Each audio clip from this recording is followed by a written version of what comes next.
are you? Good, but I am every episode I go, I'm excited about this, but today I am really excited. This is one of the most popular characters, even though he was only around for one season. One of the best performances. Absolutely, positively. Yeah. But everywhere you go, the people quote his lines. When he came on screen, you really got afraid. You got uncomfortable in your chair because you knew something was going to happen. He's done so much work, and he's a sweeter guy. He's nothing like Richie Aprile at all. He's a really sweet guy. So let's bring out Mr. David Proval, our dear friend, who was so nice to join us. I'm here. There he is. There he is. There he is. Hi, David. How are you, pal? Hello, guys. It's good to see faces from. It's good to see faces from when I was able to leave the house. Oh boy, nice to see faces that bring back a better time of our lives. Are you in California? LA, yeah. You're in LA. Redondo Beach, LA. Beautiful, beautiful, beautiful. Thank you for joining us. Well, we've had a lot of our fans have really they always send us comments about you. You're really a fan favorite, despite being somebody that is so evil and dark. But the fans just love you, man. They quote you all the time. They bring up your performance. I liken it to Richie Aprile's like Jaws. When he first appears, he's like this great white swimming in the oceans of North Jersey, stalking his prey. I mean, it's just this. And, it's been fun rewatching these shows and seeing, the great work that you've done, man. Oh, thank you, Michael. You know what I want to ask you, David? Now, you grew up in Brooklyn. Yeah. You didn't do your first movie until you're what, 30 years old? That was Mean Streets? 28 Mean Streets. It was my first movie. Your first movie. How'd you get into the acting? Well, the acting came to me through my grandma, who was a Viennese Jewish, very sophisticated lady. Wealthy, came here, lost all her wealth, whatever it was, but maintained a kind of very sophisticated life of her own in terms of supporting theater and stuff like that, and she introduced me to theater, and I loved it. And she kept pushing me, put me in a choir when I was a kid to sing. So theater came to me through her, and then through teachers. I wanted to be an actor all my life. From the first fucking time I can crystallize the thought, I said, that's what I want to do. I want to go there and play with those people who, when she used to take me to the theater, people looked orange. They wore heavy makeup on their faces. And she took me to Yiddish theater, not just theater, but Yiddish theater. We're on Second Avenue. Second Avenue. She took me Second Avenue, and she Lower East Side, yeah. And the Hopkinson. I'm old, and the Hopkinson Avenue Theater in Brooklyn. She took me. Do you remember any specific productions that you saw? I remember Menashe Skolnick. There's a guy who came out and he did his monologues, and then if you didn't like him, he had a bag of bagels, and he'd throw the bagels at the audience. So they like them anyway. They wouldn't want their money back because they would say either you cry or you laugh. If you don't cry or laugh, you get your money back. So people, I'm going to steal that. Cry, I didn't laugh. I want my money back. I like that. Yeah, I like that too. Did you study? Jerry Adler's family goes back to the Yiddish theater, right? He's Stella Adler, Luther Adler. Those were his cousins. I was very intimidated by those people. I was with Uda, so I was with Uda Hagen for. You studied with Uda Hagen? Yes, I did. 4 years. Was she your mentor, your acting mentor? She was the first kind of powerhouse. Yeah. She was the legitimate. She was the one I fell in love with. Who didn't fall in love with Uda? She was the lady of the theater. And she can talk about Marlon Brando in a way nobody else could because she was on stage with him. So to be with Uda was a privilege, really. That was my claim to. I loved it. Yeah. And how did Mean Streets happen? Mean Streets happened because Martin Scorsese was after John Voight to play Charlie. Really? Yep. He found out that John was on the way to the priesthood, which is true. John was considering the priesthood. So was Marty at one point of his life, or was you hear about that? I don't know if he's ever talked to you about that, but Yeah, I've heard him stories. speak Yeah, about yeah. that. So he got in touch with John, and he said, "I got this script. A guy's struggling with his Catholicism, struggling with his God," and John lit up with that, and we had a group together, John and myself and some wonderful actors that we meet 3-4 times a week just to help each other out. 3 times a week, we'd get together, do improv, do this, do that. Some guys were still going out and reading, like myself, a journeyman actor, help me out with the audition, and we'd meet. And he met with Marty, and Marty was after him. He said, well, I got the guy to play the other guy, Johnny Boy, which was me. A year later, Marty calls me and says, look, I'm still working on this movie. Come and meet me at the Aware Inn. Don't forget, the name of the place was the Aware Inn. Very Californian bullshit salad place, you know? So, where was it? in New York? Village? In the Village? no, in Sunset Boulevard here. Oh, California. I was out here back and forth. And I go to the Aware Inn, and there's John Taplin, the producer of the movie. And we talk for an hour, and Marty never looked up. He never looked at me. That's how I felt. Really? What the fuck is this? The guy sits, he's trying to cast it, and he doesn't look at me. It's, boop, boop. I go home. I get a call at 3 in the morning. I look at the phone is ringing at 3 in the morning, and it's John Taplin. We want you. I said, want you for what? Marty wants you for the movie. I said, okay, great. You know, I didn't know what role. Who cared? I've never done a movie. It's a low-budget film. I don't know from anything. That's how that happened. But Mr. De Niro was already, you know, he was this great actor just waiting for this thing to happen for him. And so Marty, that was his role for sure. And he gave me a role where I thought he liked my acting, but I had gained 40 pounds. And he said he wanted one guy in the group to look chunky, to look round face. I said, oh, that's the reason he cast me in this fucking movie, because I gained weight. I was destroyed by that, you know. So you, David, so you didn't read for Marty, you just met him? No reading, no. Yeah. All right, so then you do, after Mean Streets, which is great, you get great reviews, you do Nunzio. That's right. Now, Nunzio is a great movie, which I watched most of it last night, very late. Really? Yeah, it's on YouTube, and it was fantastic. And people in the comments were going, I've been looking for this movie for 30 years.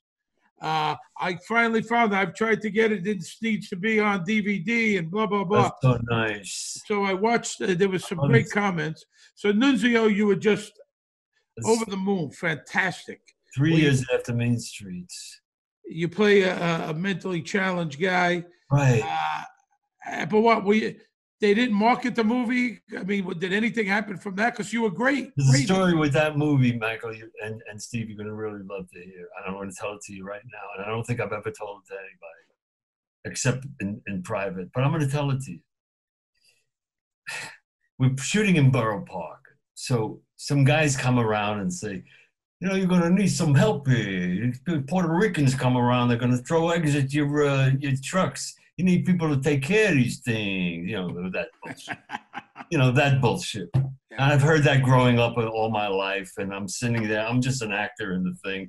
But, hey, Dave V, you got to talk to these guys. They don't know Puerto Ricans. Yeah, I don't know. Nicest people in the world, Puerto Ricans. Yeah, they're going to bother us, really. Okay, anyway. So they get themselves a job driving me. They wangle them. I don't have to tell you. Yeah. So they became drivers and whatever else. And okay, so everything's all right. We're shooting the movie, and these people taking care of, no eggs thrown, and we're shooting this movie. We're being taken care of. At the end of the movie, Universal was so high on this movie between you, me, and Michael. They, for the rap party, Green Street, downtown Soho, Green Street, they roped off the entire street. They wrote with cops and made a rap party for the movie, and had money lined up to promote this movie like wild. And they really loved it. They were, their hearts were touched and whatever else. They meaning the generals, and Sid and Lou. The executives, The guys, you know. Yeah. Well, one of the guys from Borough Park calls. I don't know how he did it, but he calls. Some guy named Sammy the Syrian or whatever his name was, calls and says, "Hey, listen, you guys owe us some money." And I said, "Who is this?" "Well, we protected the movie throughout the movie, and we expect money and blah, blah, blah, blah, blah." Well, these people don't want to talk to those people. They can't deal with, well, who is this? "We're producers," they tell them. "We are producers on the movie. The writer told us we're producers." And they ran away from putting any more money in the movie. And that's, I was told by Charlie Powell, who was head of marketing at Universal Studios. In spite of that, they gave me a 3-picture deal. 3 pictures they gave me. After that movie. After the movie, they gave me 3 pictures, yeah. And sent me scripts, and they wanted to keep working with me, but this outside bullshit, they weren't going to deal with. And were these guys wise guys? What were these guys? Half-ass wise guys. Half-ass wise guys from Borough Park? Yeah, from Borough Park. Yeah. And they threw a wrench into, I'm serious, these guys said, we can't deal with these people. And that's how things can happen. Believe it or not. They got scared off. They got scared off. They didn't know. They dropped names. They dropped names. Who directed that movie? A guy named Paul Williams. He was in the group with John Voight and myself. Did it come out? Was it released? Was it out in theaters? Yeah, it was released at the theater right across the street from Bloomingdale's, the 3rd Avenue Theater right across the street from Bloomingdale's. Yeah. Yeah. So they threw it in there as a filler for 2 weeks, and then in LA. But it was a heartbreak of my life. Yeah. Of course. But listen, if you get a chance, go to YouTube, everybody out there. It's called Nunzio. And listen, let people see what a great job it is. It's a good movie. It's a good movie. They buried the movie. So you're doing a lot of work. Tell me how The Sopranos happened. Okay. I do a show called Rockford Files. Right. James Garner show. I play a wise guy who I heard Jimmy Kahn say, you know what my influence for Sonny Corleone was? Don Rickles. I said, Don, that's amazing. That makes sense. Actually, that makes a lot of sense. It does. Yes, now it does. Yes, it does. Well, that really... I love that. That opened my eyes. I love that. I didn't hear. Did James Caan call somebody a hocky puck in The Godfather? I didn't. But his whole energy is that nasty and talking shit about everybody. Yeah. Putting people down.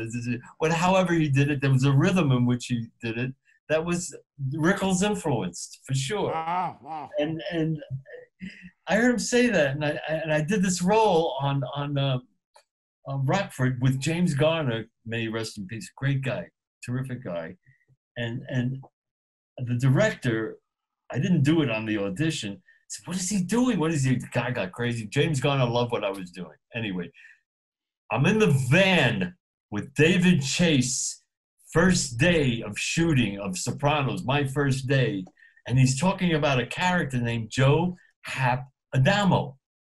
And I hear that, and I turn around, I said, I played a character that name. And David said, I know, I wrote it. Wow. I said, oh, yeah, of course, I knew that. He said, no, you didn't. No, you didn't know that. I said, right. So that's where we met, actually, that he wrote that character I did on the Rockford Files. But that's how we met, David Chase. Yeah. Did you have to read for Richie Aprile, or did you read for Tony 3 times? Soprano? 3 times. Yeah, I went in first. They had me read when they had the pilot. I read the pilot, and I said, this is fucking amazing. This is amazing. What character did you read for? Tony Soprano. But they had everybody reading Tony Soprano's stuff. Right. I go home. My wife says, go to Gooch's. It was a supermarket. You got to get eggs or whatever. I go to Gooch's, and Chaz Palminteri comes up to me and says, No, I just read the script. The wise guy goes to his shrink. It's like ridiculous. They're offering me this thing, and I'm not doing this, and I don't say anything. I don't say I think it's fantastic. Yeah. I don't say it not because I think I got a shot, because I didn't think I had a shot at all.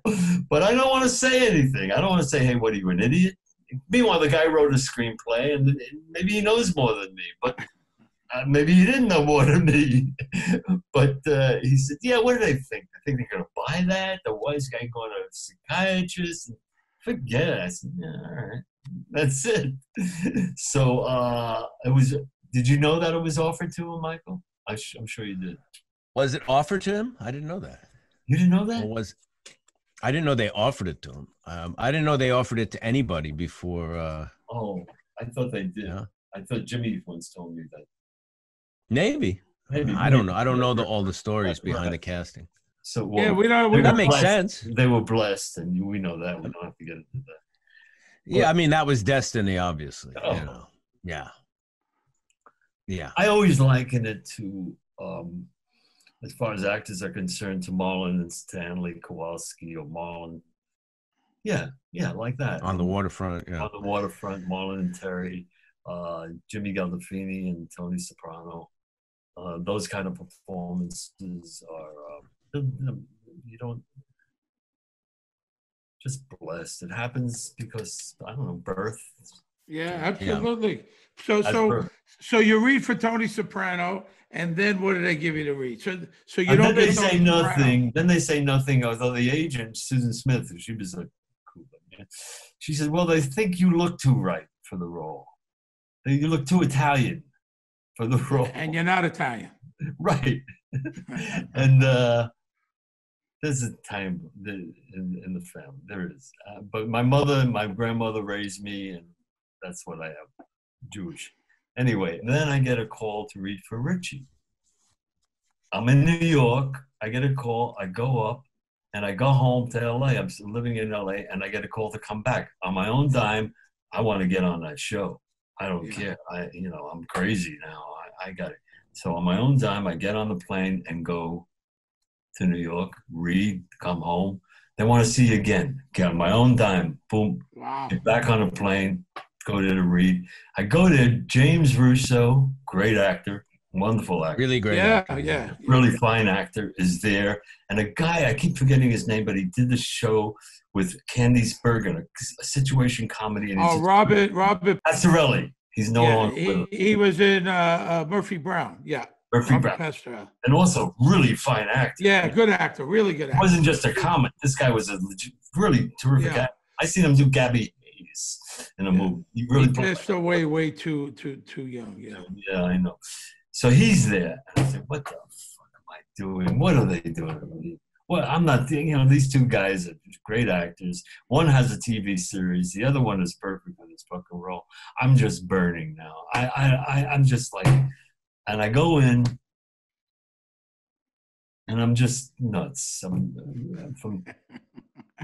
we get that. From top to my whatever's going on. And I read, and then they say, can you stay a moment? We want to get Jimmy from the soundstage. He was shooting a scene. They took him out of a scene he was shooting downstairs at the Silver Cup and brought him up to the office to read with me.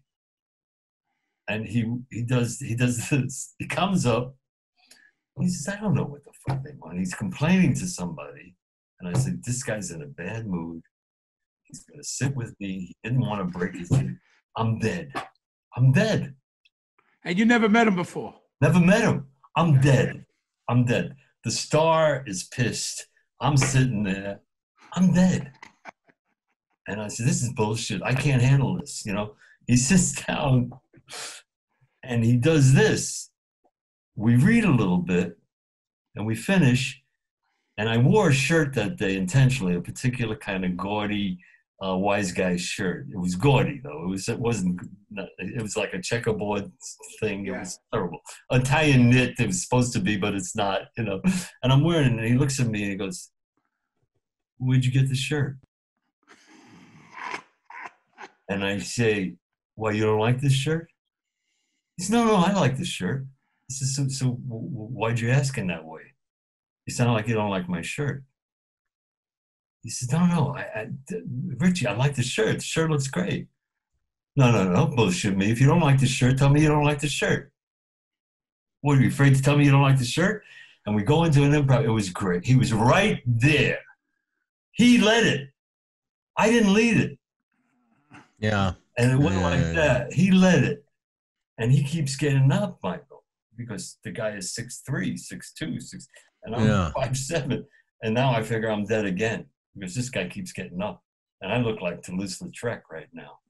I'm Mickey Rooney, man. I'm, you know, every time we do a shot, they're going to ask for a box, put him on the box, you know. And I look up and I say to them, you know, I play 6'4". Because I figure if I got a big fucking laugh.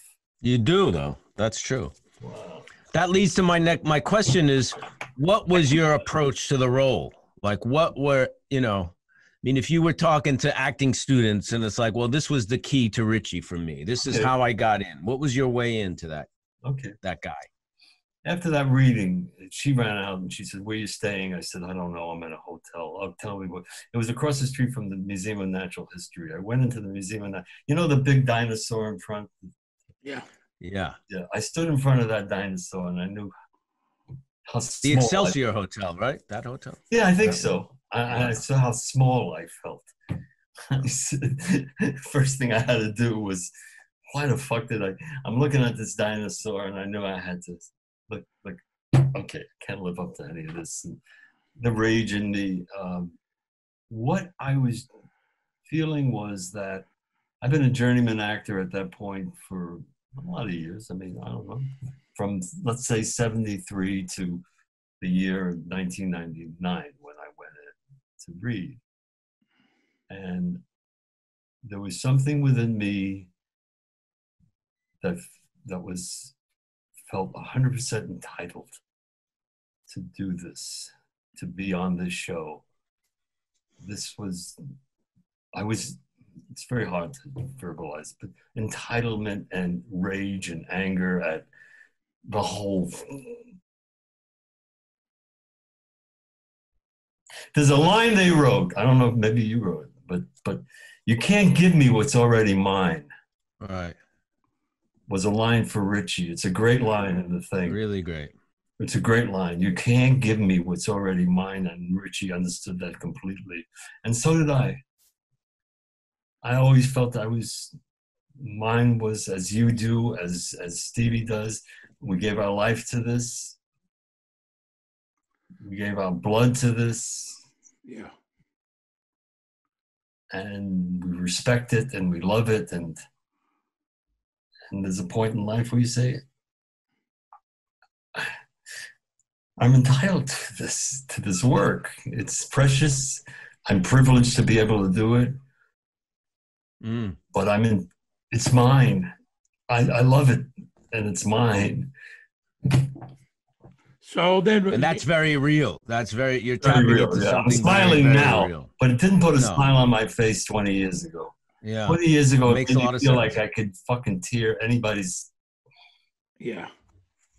So then, you're not entitled. Do you get the call? No. When do you get the call? Oh, I go up to the room after the dinosaur. Uh-huh. And I'm at the door and my phone's ringing and I'm knocking on the thing and the card and the thing and the phone is ringing and the fucking card doesn't work at the door. I finally get to the phone. It's my agent. Hey, you got it. I got what? You're on The Sopranos. They gave you 7 shows. And I'm not going to tell you what happened. I'll tell you I'm a sissy. I'm a sissy actress. It's what Robert Mitchum says. We're all actresses. Did I cry? Of course I cried. Oh. Like a fucking baby. Like a baby. That was a hell of a good call. That's a good call to get. Yeah, I was. Well, look, the first season, I stayed away from that show as much as I could because my skin was turning green with envy.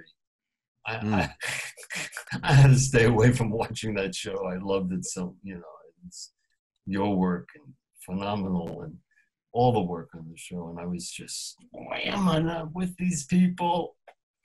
you know. And, Did you know that you were going to just be around for one season? Did you know? Did they tell you this is it? no, The one season you didn't? no, not until what happened was Vinny Pastore said to me, they're going to get rid of the two of us. I said, they might get rid of me, but they're not going to get rid of you, because how many, faces can I make to scare people? I don't know what the fuck. But you, they're not going to get rid of. And he said, no, they're going to get rid of me and you. He said that to me one day. And then HBO came to me. And I had a meeting with this very beautiful HBO girl. I don't know if she's still around. She was pregnant at the time, but she was gorgeous. I remember her, and said, we have an idea of Richie Aprile moving to Philadelphia, and he's got a crew in Philadelphia, and every few episodes, Tony Soprano and he do this. Hey, I'm thrilled with whatever, But David said, no. And he's right. He was right. This is not a spin-off show. This is not one of those you take a character and you put, I don't do that. And that's what I heard. That David said, that's absolutely not this show. Which I respect. Look, do I want to choke him? Yeah, of course I want to choke him. But in a way, part of me. And writing me off, do I want to? Yeah, but I understand his principles and what he felt about the show. I love the last show. I love how he ended it. It was a very shocking episode. Yeah. It was, really, I think took everybody's breath away. No one saw that coming. One of the best kills in the entire series of the 86 episodes. I mean, you took the audience by surprise. You played it so great. I watched it. I watched it last night. It's just fantastic. Now, working with Jim, you went nose to nose with Jim, who, like you said, he's 6'1". He weighs 200 and whatever pounds, and so much bigger than you. But you don't blink. Richie Aprile does not blink. He's not the least bit intimidated by him, not by Paulie, by no one. When you went in those scenes with Jim, I'm sure you must have loved going on the set and doing those. Oh, yeah. Oh, it was fun. It was just the classic David and Goliath. But, here's what happened. The first day of shooting, first day I worked with James Gandolfini. We drive up to his trailer. We're parked in Jersey in a mall. And always on the other side is the mall, and it's a long drive, so you had to go over to his trailer to pick him up. Guy gets out of the car, knocks on the door, comes back in the van, and we're waiting, almost 10 minutes. The guy goes out again, knocks on the door, Jimmy's not coming out of the car. It's my first day. It's my first day, first scene. And he's not coming out, and I'm sitting there, and then he comes out, and Jimmy screams in the car, "Don't anybody take a shit anymore in the morning?" He screamed at everybody. I said, "Okay, right, exactly right." I said, "This is perfect." That sounds about right. Yeah. He screamed at everybody. Then we get to the place, and we got to do this long walk and talk down the in one of those scenes. And it's my first fucking day. It's, my first day, and I'm biting at the bit, and I'm up all night. I can't sleep. You know that one. You're going to work the next day. You can't sleep. Of course. I can't sleep. And I'm standing there in the clothes, the members only, and I'm wearing the pants high, and I look down at myself, and there are people walking by who are going shopping. And I look up at Jimmy, and I say to him, I'll never forget, I say, because I always feel that way. I said, "Do you feel a little silly right now?" Silly, I mean, like we're going to go pretend something right now. And he just whipped around like that at me, and he said, "Always. I always feel it's dumb doing this." I said, I do too. And then the guy says action, and we spilled into it. So I knew that we knew something about our awkwardness and about, but we love it, but we felt a bit, Yeah. So it's the first. Hey, I heard, and I didn't know this, but I just heard this, preparing for this interview. is that were you Eddie Murphy's acting coach Yeah. on 48 Hours? Is that true? Yes. Yes. What happened? Was that Walter Hill? Did he direct that, or he Yes. wrote? Yeah. Yes. I was coaching classes, and I was dropped out for a while, and I coached somebody who knew him, and they were doing this 48 hours, and they had Murphy was not delivering. So I didn't like him at all at first. He was an obstinate kid. He comes in, he says, "Hey, I got an album. If they don't like me, I go to my album." He had an album out. He was kind of brash, and hey, I don't blame him. He knew why they were sending him to a coach. I said to them, "Why don't you get Gregory Hines? He can act, the dancer." And they said, "We can't. The kid's got Saturday Night Live." And I never knew what that was. So I started working with him, and he was smart enough to listen. He's a smart guy. He was a smart kid. He knew exactly what I was talking about when I said some certain things. I said to him, and he just bit into it. He asked me to coach him again, and I said no, because showing up on a set as a coach, I'm an actor, and these people start dealing with you like you're somebody's brother-in-law or something, or you're there for, I didn't like it. Didn't like the feeling. You still teach, David? No, I haven't for a long time. No. Did you like it? Did you enjoy it though? There are times I do. It takes a lot from you, and I don't think of Hard. myself as a teacher. It takes a lot from you. Yeah, it's very hard. Very hard. Very hard. And people, the young actors look to you. It's parental. You're the rabbi. You're the priest. Yeah. They also think a lot of times that you have all the answers. You can make them, I'm going to go see this guy. He's going to make me a great actor. You got the magic dust. Yeah. And it's a specific skill. I mean, just because you're a good actor doesn't mean you'll be a good teacher, and vice versa. But it's specific skill teaching. Absolutely. Very different than acting. Absolutely. Different side of the brain. Yeah. Too. I do want to say, the last time I saw you was February in New York at the premiere for Cabaret Maxime, which is an independent film that David and I did together. We shot it in Lisbon. And Johnny Ventimiglia, Sharon Angela, Nick Sandow, Arthur Nascarella were all in it. And David, it's a really great performance at David. And if any of the fans haven't seen it, they should on iTunes or Amazon. Well, as long as we're blowing and that was fun. Each other's ass. Michael, what I said to Michael was, I'm a Montgomery Clift devotee. As an actor, I think Montgomery Clift was probably, for film, was right there with anybody. And I liken your performance to a very Clift texture.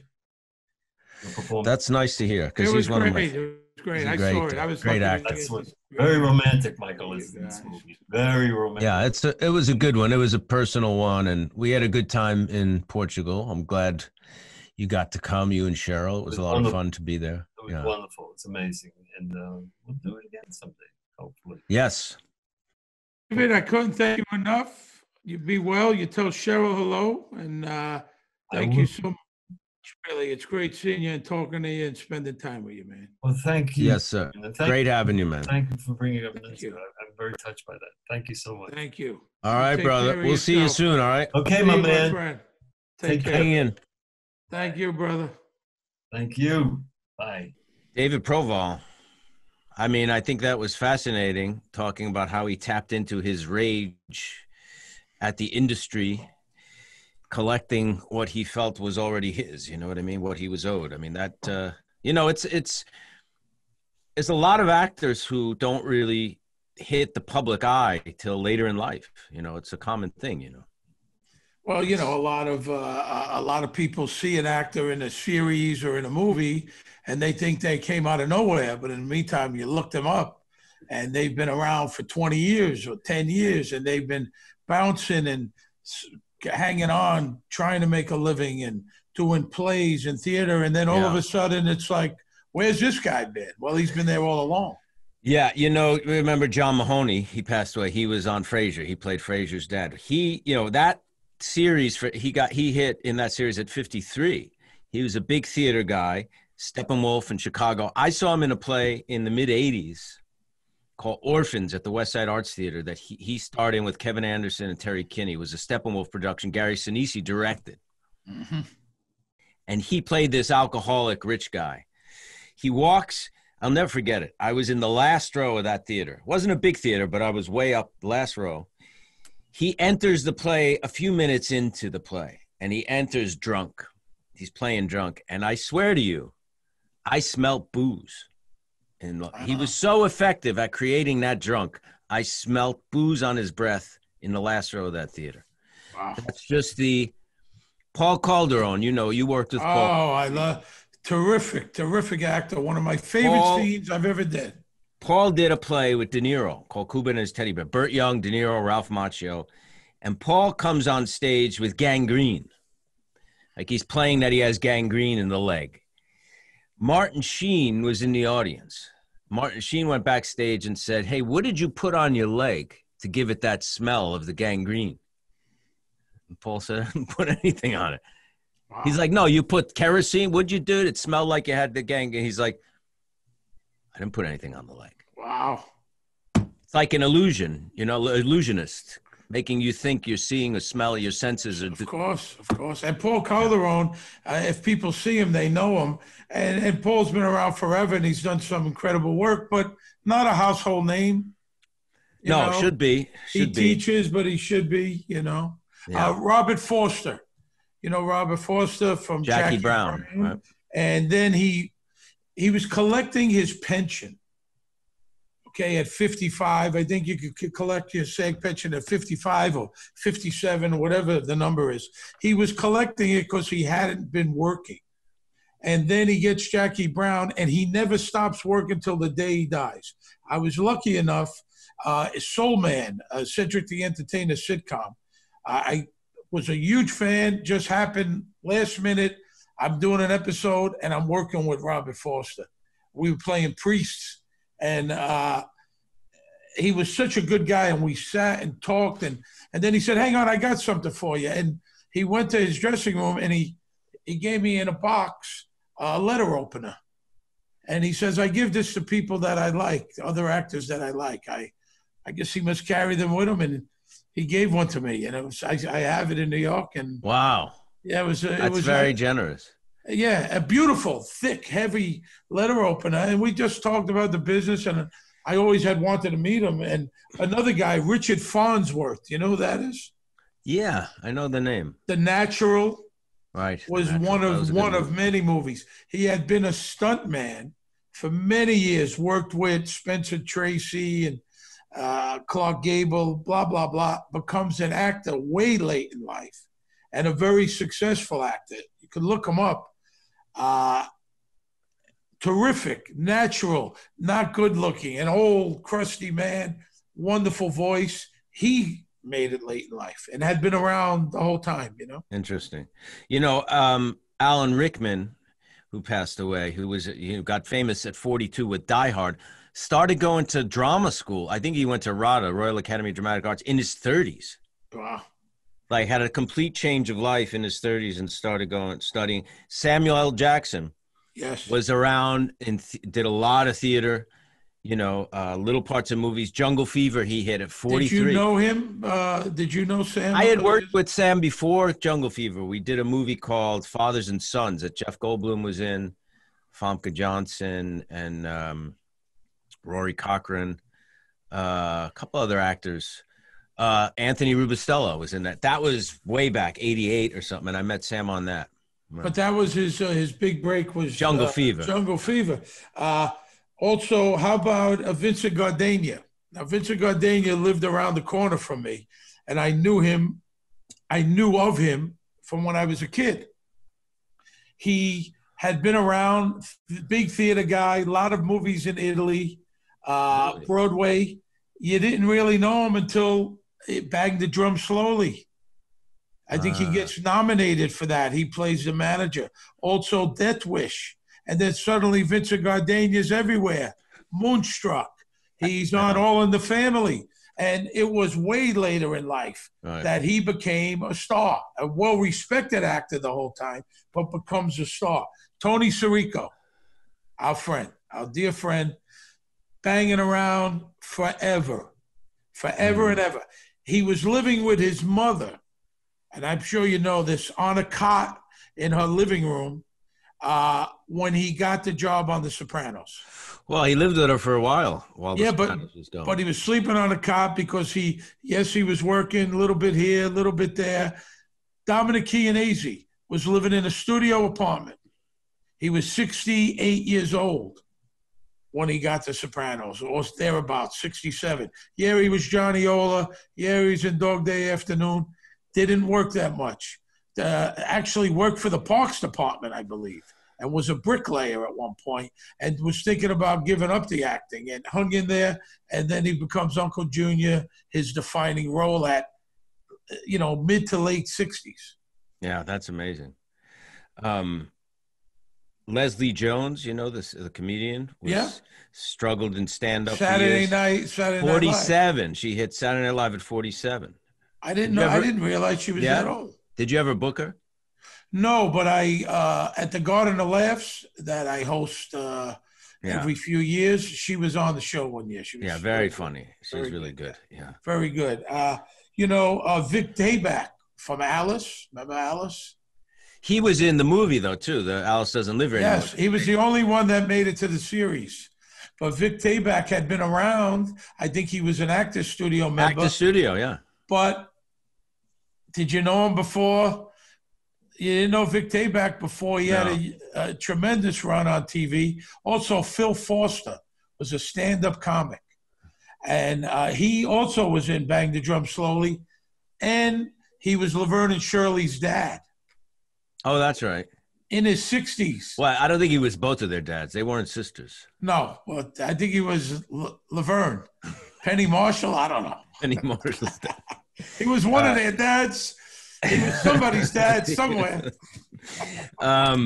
Christoph Waltz, who was in, work with Tarantino in Glorious Bastards, and I think he's in Django Unchained as well. He was a TV actor in Germany, little parts in movies, not a star, and then at 53, starts working with Tarantino, wins 2 Oscars. Amazing. It's amazing. Danny Aiello. They worked for Greyhound, I believe. He's a union rep, I believe. Right. Danny Aiello hits it big in his late 30s, 40, with Godfather 2. That's his first thing, or one of the first things. And then Danny Aiello becomes an Oscar-nominated actor and worked with the biggest of big people. Had an incredible, incredible career. Great career. So, the thing There's hope for us. Well, listen, there's a few things, though. One, there's a lot of luck involved. A lot of right time, the right place. Sure. You got to be prepared when you get that opportunity. Number 2, like David Proval, who did all this great work, couldn't catch that break. Just couldn't catch that, whatever it is, He was in Mean Streets and then struggled, and that's why he, when his ship came in, so to speak, here, suddenly everyone knows who David Proval is, and deservedly so. Sure. So people out there that still want to act, don't give up. No, the weird thing about this business, and you can be working for a while, then all of a sudden you have a bad run, you're down in your luck, but you're always one job away from being back on top. You know what I mean? So you never know. That next job might be a huge hit, and you're in the public eye again, and that's the weird thing. You're only one job away again from, or one podcast away from being on. Absolutely, but look, I always say they reshuffle the cards every morning. If you're an actor, right. They reshuffle the cards. You might be dealt a good hand that day. Two people. When I first was on The Sopranos, I wasn't making a lot of money, which we spoke about. So I would do a lot of game shows, which I still do because it's fun to me here and there. But I would do Hollywood Squares, right. And Henry Winkler was the producer, and I enjoyed doing it. And it paid okay money for the day. Henry Winkler was the producer? He was the executive producer of Hollywood Squares. Yeah. And so I did it in the 2003, 4, somewhere in there. And I did a bunch of them. And I had fun. And I got to meet all these people. I mean, from Charo to Elmo to Alec Baldwin. Charo to Elmo. That should be your Yeah. autobiography. MC Hammer. I mean, all these people. Dom DeLuise, one of my heroes. I sat next to Joan Rivers, Martin Mull. I mean, all these incredible people I got to meet, week after week. And Jack A, Jackie Harry. Yes. So Jack A, terrific lady. She told me for 20 years, she worked 20 years straight. All over the place, if you remember. She was on different series. Lots of sitcom variety shows and sitcoms. She said it was like they turned the faucet off.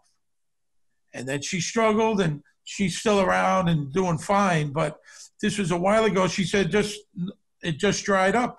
Also, I did, believe it or not, I was a judge on like American Idol for Pets, hosted by Mario Lopez. What was that called? I think it paid $6,000.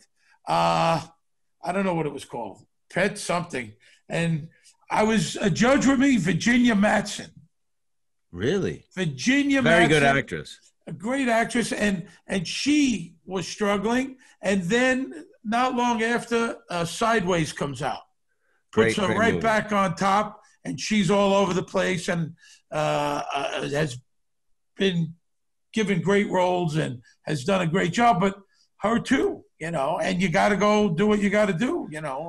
I was kind of just starting. So for me, the money was good, but you got to pay the bills and it just dries up at times, Yeah. So, but it could happen any day. They reshuffle the cards as in life every morning. Yeah. So those are words of wisdom from whoever the fuck I am. All right. Okay, from Charo to Elmo and back. That's a good title for a book, Steve. But the theme of the episode does have this romantic mythology, like with Irina and her, she's looking for this romantic ideal. She compares to Svetlana, who has this boyfriend who picked her up like a knight in armor. Carmela with her romantic ideal. Illusions shattered with Tony, but pining after Vic. Janice and Richie. Pussy even with this romantic ideal of being like this FBI guy. So it's a lot of it about fantasies and delusions and stuff like that. And this was Mitchell Burgess and Robin Green. They were nominated for an Emmy for this episode. This is number 7 of 17 episodes they wrote. And we're going to have them on soon. They're coming on soon. They're coming on. Yeah. And, of course, the great Alan Coulter, who we've had on. This was his 5th of 12. And he was nominated for an Emmy for this episode. His episodes are always really great. They're very cinematic. I mean, he makes very specific choices as a director, and they work, and they're very effective. And this is a great episode. And like you've said before, the one before the finale, not to take anything away from any of the finales, you always say that the one before is always a great episode. Yeah, and usually 12, kind of a surprise often, too. There's no bigger surprise, none whatsoever in the entire series than what happens in this episode. Yeah, no, I know. There's no bigger one. Not the finale. People just lost it when this happened. They were just like... There's not a person on Earth that predicted that saw that coming. No. Not if they. We all knew he was going, but not that way. If they say they predicted it, they're lying. All right, so we're in Janice and Richie's empty house. His son, Richie Aprile Jr., is ballroom dancing with his partner. And Richie Aprile Jr. is played by Andy Blankenbuehler, who became a huge choreographer. Cats, Hamilton, perhaps the biggest show in Broadway history, Bandstand, the Broadway musical. So he became this wonderful choreographer, and it's not the first Hamilton, because we know in the later seasons we'll bring up Lin-Manuel. Lin-Manuel Miranda comes on the show. Yeah, he did a small role as a bellman. So now the music here is from Forget Paris, but it ties into that theme of the romantic fantasy, romantic ideal, and delusion. It just sets the tone right here at the beginning, and even watching them dance that way and that. What's your favorite dance step, Steve? I wanted to ask you that. Well, I used to do the waltz years ago. I've never done the waltz. I've done the waltz. I believe it or not, in college, because I was a phys ed major, I had to take a dance class. Square dancing? Because we used to do dancing. that. We did that in phys ed too. Yeah, square dancing, the waltz, the bunny hop. The bunny hop. I did the bunny hop. Is that when you line up like a conga line? Yeah. And you hold the guy in front of you, the girl in front of you? Yeah. I did that. That's a tough one. I had to get my degree, man. You know, you got to do what you got to do. But the guys had the choice of wearing tights or sweatpants. I went with the sweatpants. Really? And you regret it? You regret it now. I'm dead serious. I'm dead Looking serious. back, but then I was in good. But wait, I was also 195 pounds. So you should have wore the tights. I was in good shape then. Well, it wasn't. It wouldn't have been. It wasn't so far fetched like it would be now. No, but I mean, yeah. I mean, you know what I'm saying? I get you. Maybe next episode I'll wear tights. I'll wear some tights. Talking Soprano leotards. Maybe I'll wear a leotard.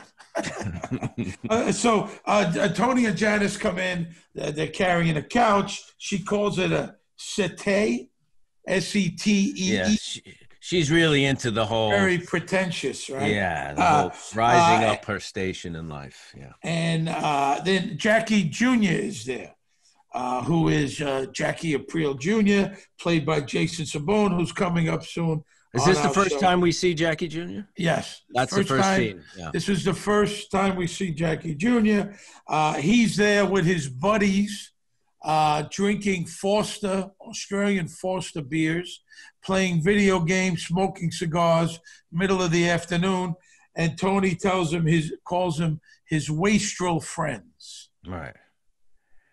And he was supposed to go to college and pre-med, and now he's kind of drifting, and Tony doesn't like it. But Richie wishes that Jackie was his son. He's kind of embarrassed of Rick Jr., little Ricky, which he doesn't like hearing his son being referred to. Yeah, but he said later on, he says he wishes Jackie was his son, a son like that. He's assuming that his son is gay because he dances. So I guess that's a blow. I don't know if that's for sure, but that's what he's making that assumption. So Janice is nicey. She was she worked as a mover in Santa Monica years ago. Him and Tony, they're getting along, her and Tony. And then Tony tells her he doesn't want Richie around his son. He's not taking AJ to the the truck races or whatever at Meadowlands. I don't want her around the son. And you see Janice turn. You see the crazy Janice Soprano. You see it immediately. The jealousy, the bitterness. You can't stand to see me happy, you motherfucker. Right. You know, snaps on a dime. We're going to see her later really snap. She snaps on a dime. Yeah, that's who she is. That's that.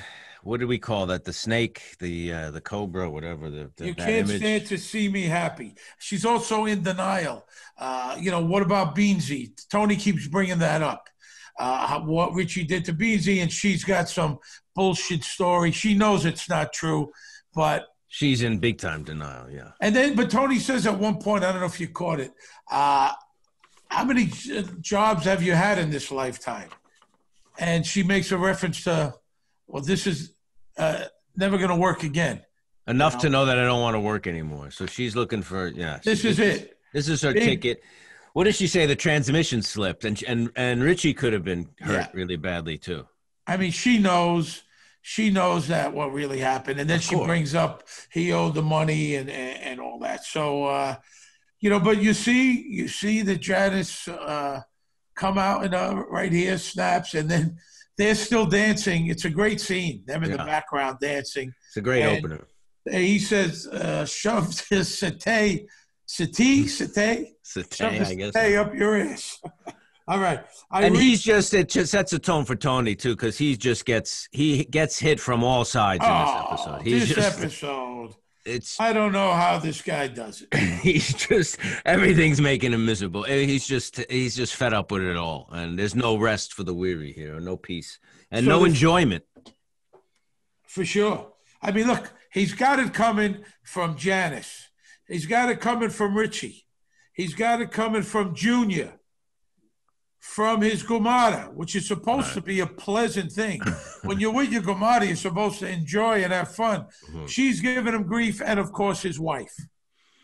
Every angle, he's deflected punches all over the place. Yeah. I mean, what the fuck? Who wants to go through that in life, you know? Well, not him. He's not having fun. That's for sure.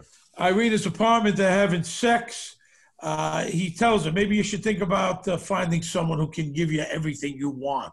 And why do you think that is? Why at this point is he realizing this is going nowhere? I mean, is he getting bored? Is he realize this is a dead end for both of them? Kind of. Well, she's been on him. Carmela's been on him. Remember a few episodes back, and the vasectomy, and his daughter's going off to college, and maybe he just says, hey, you know what? Enough is enough for now anyway. And maybe he's bored of Irina. She's a lot of drama. Maybe he does realize it's better off if she meets someone her own age and maybe he's talking about family and children, and here he is, a guy who's cheating on his wife, right? So he says he's 20 years younger. He's 40 here. 42. I don't know. She's 22, 20. She was about a big dancer, which I didn't really know that until now. It just gets revealed here. Yeah. She's very good. She does. She's wonderful. Oksana Lada in this episode, she's really wonderful. She's very believable, very real.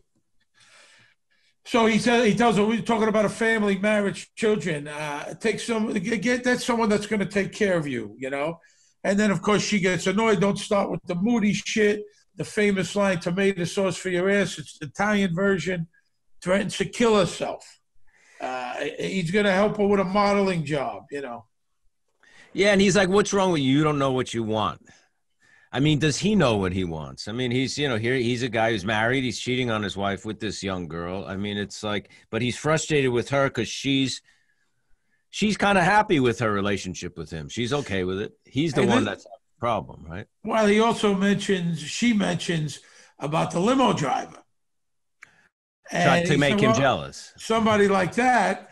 And she says, I told you he's a limo driver. He couldn't possibly give her what she wants and what accustomed to. No. You know what I mean? Tony probably pays for her apartment, gives her spending money, buys her clothes, buys her boots, buys her jewelry, dinners. They go out on the boat. Yeah, she's not going to get that from the limo driver. You're not getting that from the limo driver, right? The waterfront in the rain. Jackie Aprile Jr., Albert Parisi, played by the first time we see him, right? Richie First Maldon. time we see Richie Maldon, yeah. Good guy, does a great job. Dick Barone, played by our friend Joe Lisi. Tony comes right at him. Makes no bones about it. Lays the law down. You sold the blow on the garbage roots now. He's taking it away from him. And David he plays it so psychotic. Richie, the eyes, those Manson lamps, as they said in the, in one episode, but his eyes are just he's just such a psycho. He's just so angry and so bitter, and, he's a desperate guy and a very dangerous guy, and he plays it perfectly, in this scene. He just does. He takes the garbage roots away from him, and he threatens to put Richie in back of one of the trucks. He tells him right out. Oh, yeah. He's, he basically tells him, Tony's had enough. We're going to kill you, shut up. And then another famous Soprano line, those who want respect, give respect. And Jackie Jr. talks out of line, and Richie tells him, he just told you to shut the fuck up, and he told me to go fuck myself. Which is true, basically. Jackie Jr. comes out of nowhere. He's talking to the boss. Tony got a lot of patience. He doesn't know his place yet. That's for sure. No, absolutely not. And you can kind of tell, too, he's kind of a rich boy, and he's got the cigars. You know what I mean? It's like a little out of place. Yeah, a little out of place, I feel. Melvoin's attorney, played by Richard Portnow. Junior classic line. I'm hemorrhaging spondulics. Only Junior could say a line. Now, spondulics is slang for money, but there's two theories where the word comes from. The ancient Greek spondulux was seashells. Spondulics were seashells. Seashells were used as jewelry, I guess, in ancient Greece. And in Latin, the word spondere means promise, as in like promissory note, promise to pay. So it's a slang for money, but only Junior could really get away with saying, oh, like that. He's not happy. Melvoin's obviously conning him a little bit. You know, they show Melvoin to be a shyster lawyer here. This is your typical shyster lawyer. We're going to do this. We're going to wiretaps. And Junior's buying into it. $400,000 to get experts, a lot of money. Specialized counsel, experts to review the 200 plus hours of tapes, $400,000. 20 years ago. This is 20 years ago. It's a lot of us spondulics.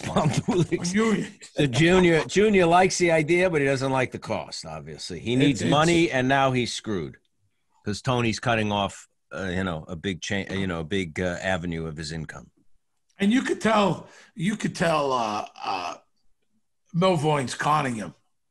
You could tell the way Richard Portnoy played it. You know, it's going to be $400,000, but, you know. 400,000. Yeah. Well, he knows they're going to pay whatever to stay out of jail. Otherwise, he's going to go to prison for the rest of his life and die there. Maybe that's why he lives in that shitty little house with the shitty phone and, you know, what we've talked about, like, where's all the money go? Well, I guess this is where it's going. Right. But if he lived in a big, nice house, he'd probably live the same way, right? He'd sit in the kitchen and have his sandwich or whatever he does. You know, sit and watch TV in the TV room. Junior meets with Richie and Bobby. Did you tell my nephew where I'm allowed to move the coke? I'm facing 20 years here. Of course, Bobby says, you know, you're going to beat it, Skip. You know, Bobby's not the fucking brightest guy. He yells at him. You don't know that. Junior's pissed about Tony taking away the coke sales. He yells at Bobby. He's facing 20 years. Junior tells Richie to feel out Albert Baresi. Feel him out about getting rid of Tony. And Larry and Albert have the biggest crew, they say, which is interesting. I love when he says there's more garbage than there ever was. They all should be making a lot of money, and you know, and Tony's not sharing. So you know, Junior's all in here. If Junior could get this done, he's gonna kill Tony. He's all in, and Richie is all in, and it's, you know, he's hugging Junior like he loves Junior. I guess because Richie's considers himself an old school guy, and he considers Junior an old school. But it's really not about that. It's about money. Money. It's always about money. It's not about loyalty. It's not about old school. It's about money. The mob is all about money, and that's all there is to it. Pussy gets her in the back alley. Pussy jumps in the car with Skip Lipari. He says, I owe you, Skip. He brings him a bottle of Johnny Walker Gold, which I didn't know that existed. That's not as good as Blue. Blue's the top, right? I think it's a notch down from Blue. It's better than Black, but not as good as Blue. It's funny, right? You know, if somebody else is buying, you see these guys, right? Somebody else is buying. I'll have Johnny Walker Blue. They're drinking beers all night, right? Or shitty something, right? And then you go, hey, buy them two guys, my friends there, buy them a drink. They order Johnny Walker Blue. And then, you know, you leave and they go back to drinking fucking Budweiser. Right. I did that with a guy that I hadn't seen in a long time from college. I was with Roger, our attorney, in Tribeca, and I said, yeah, I saw they were drinking Heinekens. So I go, get them two guys a drink over there. And they order Macallan. I said, which look was at what, these, $25 each? Whatever the fuck. I said, look at these two douchebags. What they get me? You know, they got me. They got over on me, really. Suddenly, they're connoisseurs. Yeah. Then they went back to drinking Heineken. You know. So Johnny Walker Blue, he says, you know, I want to go to Scottsdale after I do my time, and he thinks he's an FBI agent here. You know, he's going to do the lecture circuit He's got big plans. Yeah, and he's getting a little nuts. He's using the buzzwords. I'm on assignment, RICO predicates. He wants to take criminology in college and prison. He's thinking of all this, which is never going to happen. No. And he also he snitches about the plane tickets. He's playing with fire here. He's resenting Tony because Tony made him find the teacher's car, the Satin. What am I, an errand boy? We're in the basement, the Soprano house. Carmela's very busy, cooking, cleaning, laundry. Very rare does she just sit there and do something. She's always on the run, behind the kitchen, behind the island, on the island. You notice that? She keeps busy. Well, she keeps busy cooking the dishes. She's conscientious. The ultimate suburban housewife. She smells Tony's shirt. She smells Irina's perfume. Yeah, and Tony has that line, those who want respect have to give respect or whatever. Well, he doesn't play by those rules per se. You know what I mean? When it comes to his wife, right? Well, when it comes to his wife, but I mean, as far as I think he's a pretty good boss. I mean, I believe Richie should have been gone 4 episodes ago. Yeah, but at the end of the day, it's do as I say, not as I do sometimes with him, right? He is 86 episodes of contradictions. Yeah. As is Carmela. It's great. As is Carmela. The Soprano house, the engagement party. Tony talked about it. He's throwing her an engagement party. It's the right thing to do anyway. It's my wife. Carmela loves all this kind of stuff. She loves it. I guess she's trying to, I don't know, patch things up with Janice and Richie. I don't, she doesn't really. It's a little bit of a contradiction, like you say. The song that's playing is the Eurythmics, I Saved the World Today, which will come back at the end of the episode, but it's playing in the party, which is interesting, and then it comes back. I love what she said. Our planner did Rick Cerrone's wedding. Rick Cerrone was a catcher on the New York Yankees. Yeah. I know Rick. Yeah. You do? Yeah. Yeah, he's a Jersey guy. He's still there. I think he owned or managed the Newark Bears minor league team. He's a regular guy. I'm sure he must have loved that. He must have absolutely loved that. Any reference, right? Pussy's wearing a wire. Do you still have those airline tickets you got from the Scatino bust out? Tony ignores him, not on purpose, because he's seething that Meadow is talking to Richie. He hates Richie. You could just feel it through the screen how much he dislikes him. He tells Meadow, they need you in the kitchen. Get out, you could just feel it. Get out of there. Richie Pussy says you're giving him too much credit. Richie was always a disturbed kid. Right. I mean, Pussy's older. Pussy's more Richie's age. Tony's. Yeah. Tony's a little younger, right? Tony's a good 7, 8 years. Oh, more? 15 years, 10 years. Really? Oh, sure. Yeah. Richie was always a disturbed kid. Tony apologizes to Janice. She tells Tony that Carmela, that Livia's on Prozac. And that she wanted to be here. She's trying to guilt him. It's like, we know why she's not there. Everybody knows. But he's surprised that his mother's on Prozac, even though he's on Prozac. And what else? Tony says he's glad for her. He's glad he's trying to patch things up. He's trying to be good. I love that they mentioned the wallpaper. Someone says, I love the wallpaper, which gets Carmela going. And then we see, she eventually breaks down at the end of the scene, which is Alan talked about that. Remember, about her breaking down and how she did that scene. She's just amazing. She did it 7 times. She just does it 7 times. Also, he tells Carmela they got the old lady on Prozac. Carmela's not giving him nothing. No, and he's like, "What's wrong with you?" And she says, "What do you care?" And she realizes that, she's really thinking maybe she should divorce him and maybe, be with a guy like Vic, the wallpaper guy. Yeah, but I mean, listen, look what he's got. I mean, he's got like I said, he's got the wife. He's got all his job problems. his Scomata. I mean, he's got problems coming at every angle, man.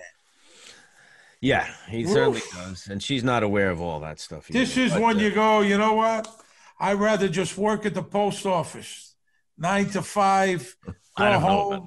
I'll go home to my wife. I don't know if he's thinking that. That's not his thing. The simplify. Proval doing the speech, you know, when they ask him to touch, just weird. I mean, it's just, he's such a weird character and just such a, you know, like now suddenly everything's going to be normal and they're going to be like Ozzy, like he said, Ozzy and Harry. It's just so fucked the up. Apriles and the Sopranos and she's showing off her ring and the cake and, you know, Christopher's there with Adriana. And Christopher says, I ain't paying for no big fancy wedding, so don't even think about it. Yeah. Just, they're all there. It's pretty amazing. The phone rings late at night. Tony leaves. Carmela's watching TV. She's just disgusted. She turns up the TV. He says, I got to run out. She's had it. And she's probably up late at night because of all this. Yeah. She's watching Champagne for Caesar, by the way, which is a comedy with Ronald Coleman and Vincent Price. And it ends right there. And this is where I think Alan Coulter, where you see a lot of his stuff. I'm ashamed of myself. You ought to be. And then a cut, you know, it's like his cuts are always very specific and really kind of feed into the next scene and really make the scenes mesh really well. He's very good at that. Tony walks into the hospital. Svetlana, which is Irina's cousin. That's Alec. This is the first time we see her. She's such a good actress, and the character is so specific. And, you know, her energy is so, like, upbeat and optimistic in comparison to Irina, who's just tragic and depressed all the time. The two of them together have a great chemistry. I mean, she's so good. I worked with her in, I think maybe next season, season 3. She was great, just great. And she's got the limp. But she's got a wooden leg. She has a prosthetic leg. She doesn't have it in real life, I don't think. Does she? Oh, no, not at all. And she's, you know, and Tony's like, again, it's another drama, a big load on him again. Now she's trying to kill herself. And he admires Svetlana. You got one leg and you don't behave like that. You know, you're able to go on and be tough. And he's, you know, kind of looking down on Irina for taking this so seriously. And now, I got a little bit of a theory here, but so she explains to Tony that Irina had a terrible upbringing. The parents were alcoholics. She was raised by a miserable man, her uncle. You know, and she said she doesn't want to go back to the bada bing or be a prostitute. She wants to kill herself. And then they bring up who's going to pay for the ambulance in the hospital. It almost seems to me that they're like working Tony a little bit. Oh, yeah. Oh, they know exactly. Svetlana's in on this. They know exactly who's going to pay. No, they're working him a little bit here. Well, because Irina's gotten used to it. I'm sure, you know, Svetlana's living off of that a little bit too here. Sure. And, you know, they want to make sure that money train keeps going. Without a doubt, that's happening. The bridal shop, Janice is trying on wedding dresses. Carmela, very sentimental. Get ready because whatever, a year from now, you're gonna have in a year tops, you're gonna have to accept a goma. And she tells her about Richie likes to have sex, puts a gun to her head. And it's hilarious. It's hilarious. It's no different than a garter belt or a nurse's uniform. And Carmela's and the way he plays it. Well, it's a gun, Janice. It's a fetish. It's a fetish like anything else. Yeah, sometimes he takes the clip out. Not all the time. Sometimes. And she says, "Well, I hope so." But the way the scene, because Carmela's so shocked at this behavior. The way she says it, well, it's a gun. It's not a garter belt. It's a gun. And then at the end, and they're both looking in the mirror, and Edie plays it. She's smiling at the irony of this and just the shock of this. It's brilliant. You know, she's not like judgmental, like this is disturbing, although I think she does sense that. But the way she's smiling at the end of that scene is just, it's so unique, specific choice of hers. But great. She loves the idea, you know, Carmela, she loves the idea of the flowers. It's exciting. Remember when I walked down the aisle? It's all bringing up memories. What could have been her marriage? In the meantime, she's putting up with all these different women. Irina's not the first one. You know that. And not going to be the last Gomata he's had. No, not at all. So, and she also says to Janice, I thought you were a feminist. Yeah. So like this kind of behavior is demeaning to women and you should be above that. But Janice doesn't see it that way. Janice sees it as kind of being sexually liberated. That's what he wants. That's what he likes. Why not? I think she likes it too. Why not make him happy? We're at the FBI office. Frank Cubitoso, played by Frankie Pellegrino, our dear friend, may he rest in peace, owner of Rayo's. He walks in from Tony Soprano. He never misses an occasion. There's a big deli tray. He's eating lard bread, which is one of my favorites. You like lard bread? I used to. I don't eat it. You used to. You don't eat it. Yeah, no, I know that, but you used to eat it. I ate it when I was a kid. My grandmother used to make it. The prosciutto bread. It's great. She used to make it. It was delicious, yeah, with the prosciutto and the cheese, too. It was like provolone, I think. He never misses an occasion. Skip tells him he's worried about Sal, big pussy, and these fantasies of law enforcement. Worst case of Stockholm syndrome I've seen since Patty Hearst. Right. And Frank goes, that was sad. That was sad. See, very strange. Very specific. It's fantastic. It has to go to charity. He warns him, you got to, you might find yourself getting too close, getting too involved in this relationship because it's, it's a game. He's playing, he's playing that he's friendly, that he cares. And to some extent, maybe he does, but then he turns the table and reminds him, you're working for us. You're going to jail. You're a criminal. Yeah. Good stuff. Good stuff. All right. We're in the bar. Richie meets Albert Barrace. I have a feeling you didn't like what you're hearing, and he doesn't want to make a move against Tony Soprano.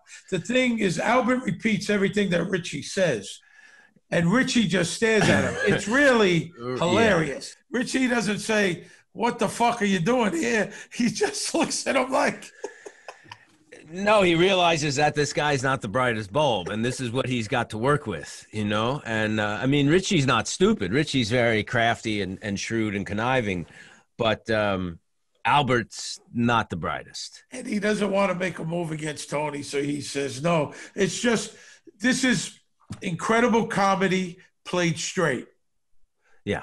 You know what I mean? You play it completely straight. David Proval, Richie Aprile played it completely straight, looked at him, kind of blinked like, yes, what is this guy talking about? It's very funny. And it happens twice in the scene, and Richie realizes, what am I dealing with here? Exactly. There's a picture of Larry Barrace on the wall. Right. Played by Tony Darrow, and that's his brother, and he's in jail. Now, Larry and Albert were also the Gallo brothers. Is that who they was about? Yeah, no, that I know. Yeah. Larry and Albert were the same names. I wonder if there's a connection there. That's Albert Gallo is still alive. Oh, really? He's 90 years old. He has one of the greatest mob nicknames in the history, Kid Blast. That's a great name. Yeah. Kid Blast. He was a young guy. They had that Profaci War, the Gallos. I believe he's the only Gallo alive of the four brothers. There was Joe, Larry, Albert, someone else. But Albert is around, very respected, retired. Kid Blast. Why Kid Blast?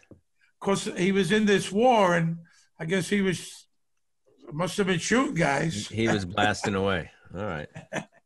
And here's one of those cuts we're talking about. Like you hear, they're talking about, are they going to kill Tony? They're not going to kill Tony. Then it sounds like machine gun fire, cuts to the hardware store, and it's a paint mixer, which is actually a reference to the movie Usual Suspects, because there's a similar thing in a auto body shop of that paint mixer thing. I think it's a direct reference to that movie. But great cut. I love, and Alan does a lot of this kind of stuff. It's really fun. So she runs into Vic. She knows that he. Well, she doesn't run into him. No, she goes He's there. He's stalking him. She's obsessed with him. She goes there for that reason. If Vic said to her in this scene, come on, let's go to this motel down on Route 22, she would have went in a second. And like I said back then, she even says it.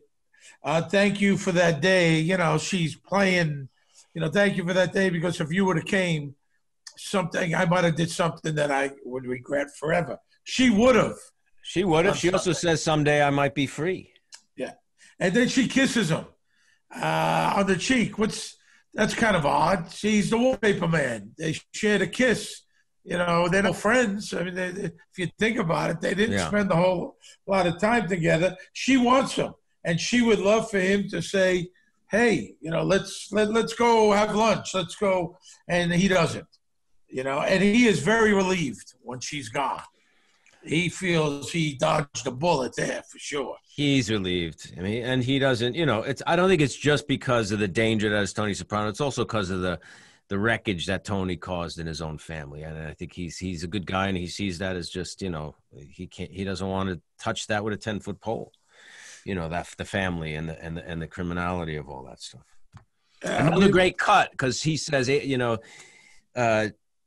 Vic says to his coworker, played by Adrian Martinez, he says, you know who she's married to, and then it cuts to Tony sitting there right in therapy with Melfi. It's pretty cool. Another cool cut. Great Melfi's shot. office. He says, I need a number of good trinkets for a girl I was seeing. She says, I broke up with her. She tried to kill herself. She's a sweet kid. Now, Tony's kind of bragging to Melfi. Tony likes that Irina wants him and needs him so much. He likes this. And that she's 20 years younger, and that she's, you know, somebody, well, I think it might have been Isaac Bashevis Singer. There was a quote in one of his books that said that one of the main aspects of adultery is the bragging. Yeah. Is bragging that you're doing it or something. It's a bad or whatever. But Tony says it cost me $3,000, her suicide attempt. Yeah. He equates it to money. And she said, do you know how many women I've been with? I don't know why this one I can't shake. I'm 20 years. He's bragging. He likes, I'm not saying that he liked that she tried to commit suicide. He likes the idea this young girl, good-looking girl, needs him, wants him, has to have him, or she wants to end her life. And Melfi kind of zings him for it when he says, I was banging her for 2 years, and she says, was that a hardship on her? Yeah. And he says, that's cute. I mean, she's kind of cutting his ego a little bit, saying, you know, it's not the first time. We see it again later. He really, you know, he likes this. He likes the attention of this. We're in Junior's kitchen. Well, but before we go there, he says, you know, he's saying to her, isn't that what I'm supposed to do? Give up the gumage, just be faithful to my wife? And she says, I've never passed judgment on your sex life. He's kind of assuming that Melfi is this moral authority that's going to tell him, yeah, that's right. You're getting what you know, your karma's a payback, karma's a bitch. And she's saying, I never judge you for that. We're talking about how to get you better. And he resents that. He resents that she doesn't pass that judgment. He's like, what's wrong with you? Very weird. Interesting. We're in Junior's kitchen. Bacala walks them in. One of the ugliest shirts I've ever seen. Bacala. It's got upside down coat hangers on. I mean, what is that shirt? That pattern?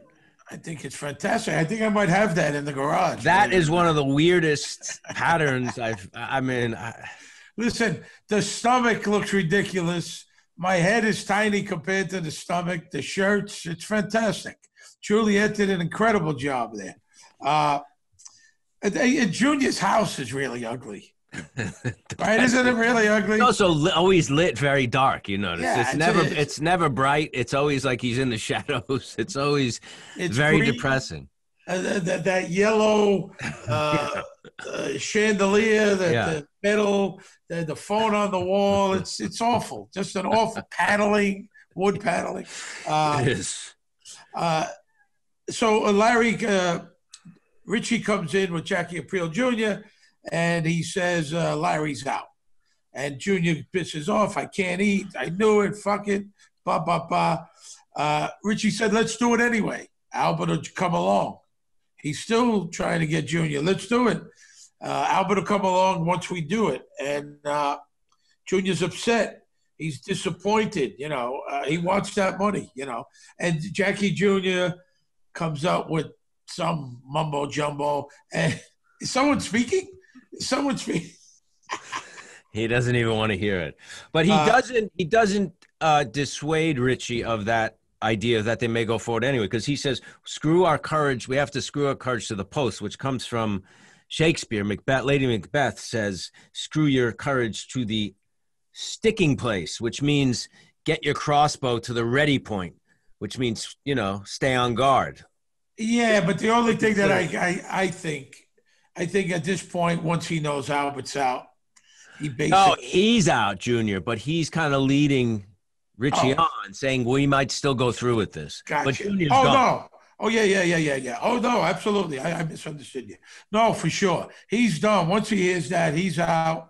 And he goes, and then he gives a big explanation to Bobby, who doesn't quite get it. And, they gave me that great line, I'm in awe of you. I mean, I remember it like it was yesterday. It's a really good line. And I think he is in awe of Junior. I think he sees that Junior is crafty. He's a wily, shrewd guy who's, absolutely. Don't think that Junior's this, little old man. No. I mean, he is as sharp as can be and devious, very devious. He's grumpy, not necessarily nasty, but grumpy and very sharp. And listen, if Richie would have came and said Albert and Larry are in, he would have said, go ahead, kill my. And he's been doing this for a long time. Don't forget, Junior's been doing this for a long time. Christopher's office, Pussy comes in. Christopher's watching the financial news. He arrives. I got a car for Adriana. It's a complete lie. He's coming to see what information he could gather. Chris tells him about he made a ton of money from Wabisticks. And he talks about pharmaceuticals. He goes, for pharmaceuticals, they got a root in the Amazon that cures glaucoma. And then he says, and I also got something very hard-edged, Pokemon cards. So it's pharmaceuticals and Pokemon cards. He's got his foot in both worlds, his finger in all the pies here. But he tells him the karma, it's all bullshit anyway, but you put in 10 grand, but it'd be 6 figures. Pussy tries to get out of, Chris invites him along for the hijack, and Pussy wants to know where. Chris says he doesn't know, and he leaves. He forgets all about the car. It was all a ploy, obviously. Dentist's office. Skip is in the chair. He gets the call. This is Fat Man. Pussy gave himself a code name. Yeah, he's Fat Man. He's undercover now. He's like a Secret Service guy. He thinks he's Secret Service. I just heard that they're hijacking a bunch of Pokemon cards. We'll let you earn no violent crime. Pussy's using FBI lingo. Skip warns him.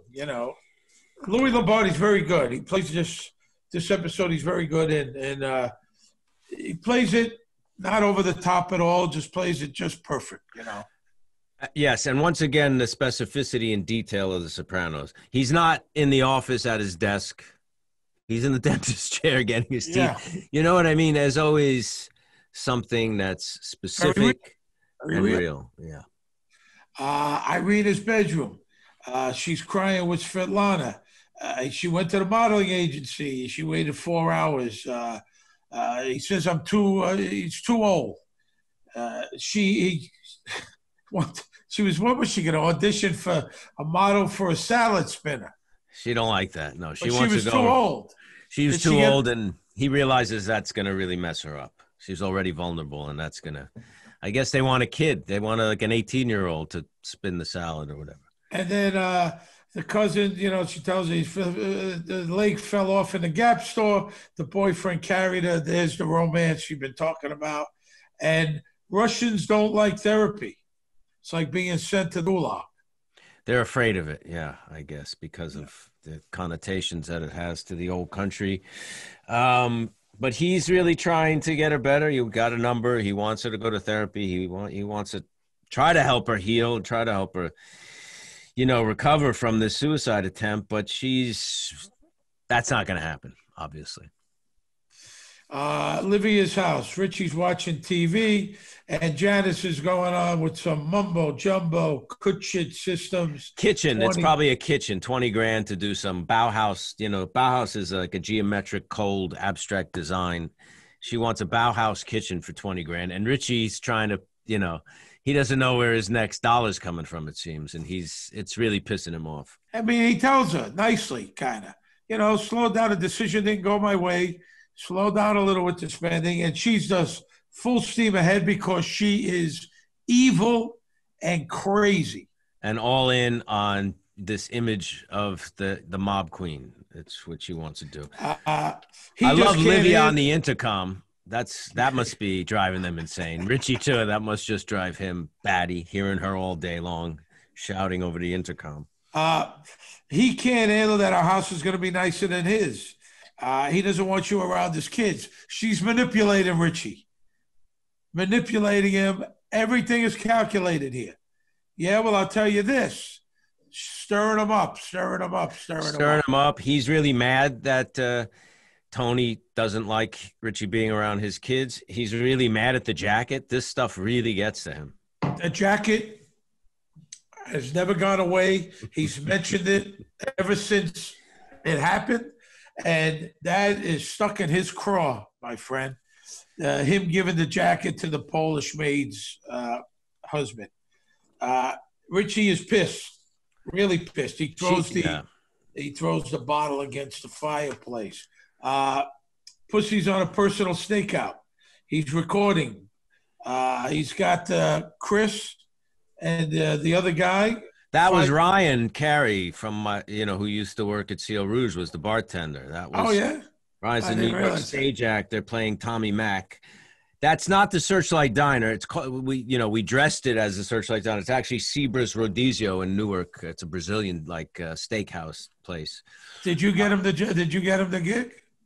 Yeah. Well, it wasn't much of a gig. I was trying to get him a gig, but I think he might have had lines that got cut out or something like that. There was actual lines of us coming out, but it was more about Pussy watching us than it was anything else. Pussy is following the car.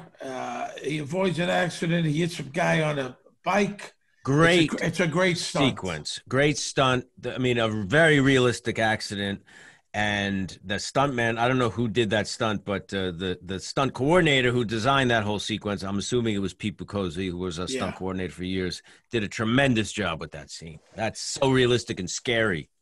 Yeah, for sure. And, the one thing I got to tell you, it's very dark out, and he does say, waiting for sunlight, but it gets light very quick and very bright. Yeah, unless they drove for a long time. I don't know. That's what you're going to assume. I guess. And then Pussy's leg is bleeding when he gets out of the car. Soprano house, the phone rings. One thing I want to ask you, it's Irina. How do these Gumadas and whatever, how do they always get the home phone number? How'd she have Tony's home phone number? He called her from there maybe at one point. He gave it to her. Maybe. Do you know what I'm saying? He might have made a mistake, or, she might have complained. It might have been a fight one night. She said, I don't even have your home phone number. And he said, you know what I mean? All right, here it is.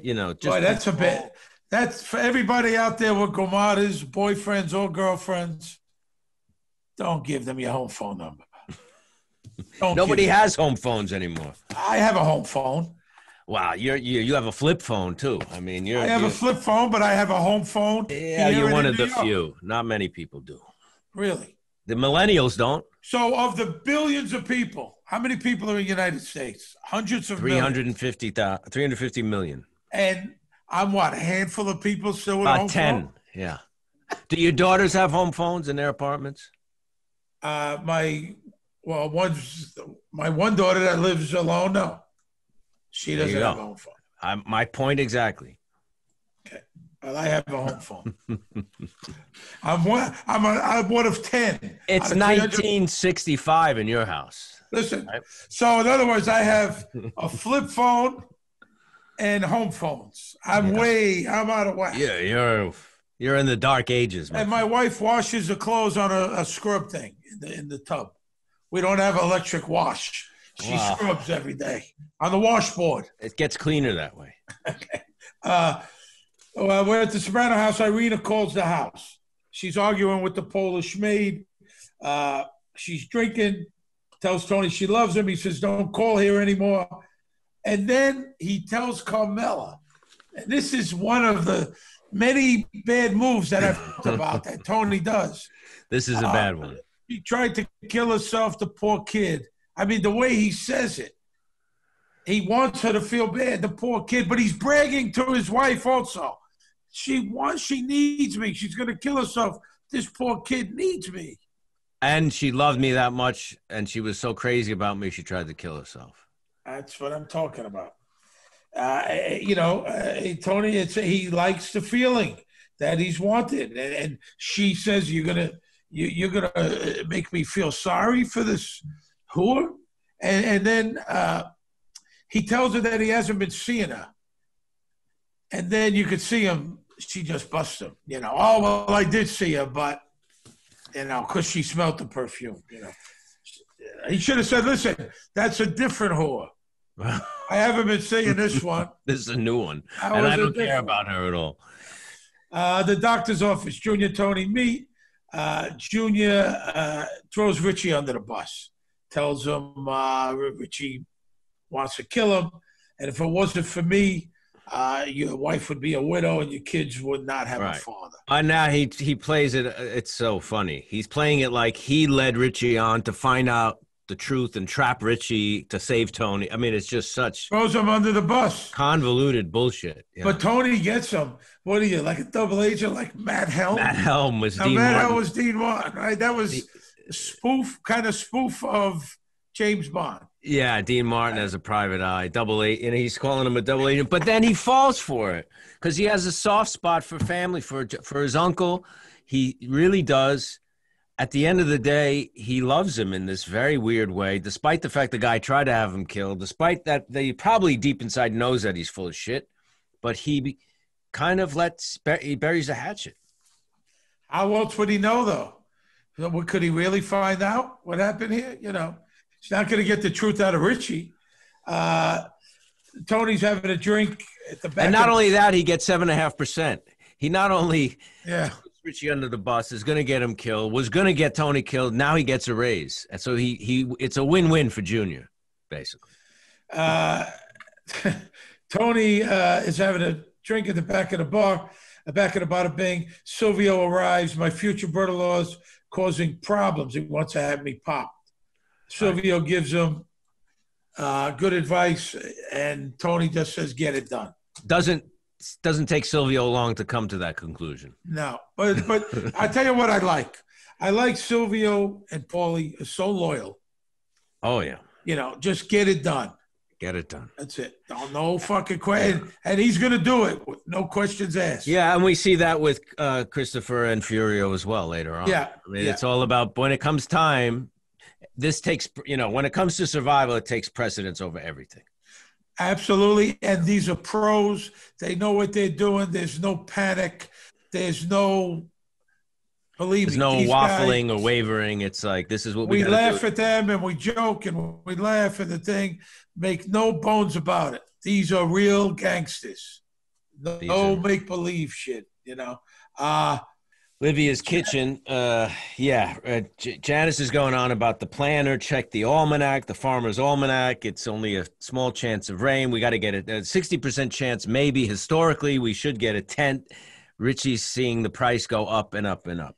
And I mean, she doesn't shut the fuck up. I mean, she's just fucking rambling on while she's cooking.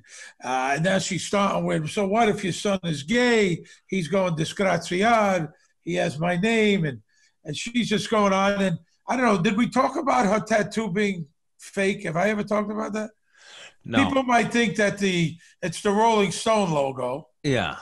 That's a fake tattoo, That's a fake tattoo, yeah. But a lot of people may or may not know that. But it's very prominent in this episode. It's prominent. It's also funny that she drugged up her mother. I mean, Livia's an old lady who had a stroke or whatever. She gave her 2 Nembutols so she can have sex with Richie, and then Livia won't bother them or hear. I mean, she could die from that. Yeah, that's a heavy drug. She's given her 2, so she's knocked out and unconscious. She said, "I thought maybe we would have sex tonight." That's why the gun is handy.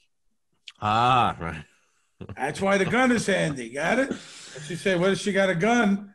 Janice is like a prop comic. She has her, she's got it. He snaps at her. She's calling him Little Ricky. Janice doesn't shut up. I got to take care of the black hole upstairs, cooking dinner. I gave 2 Neanderthal. Just crazy. Just crazy, The phone. Then she says, what if he was gay? Would that be so bad? And that's the final straw that breaks the camel's back here, which also refers to, I don't know, Richie's feelings about whatever, homosexuality, whatever that does. And he just decks her. He punches her in the face, which is, of course, completely out of line. Punches her in the face. She's stunned. She's going on and on and on. And they're not married yet. He said to Christopher, "You could hit my niece after you put a ring on her finger." There you go. After you're married. And then he gets he goes and gets his food. He sits down and he mocks her a little. Are you going to cry now? What are you going to cry?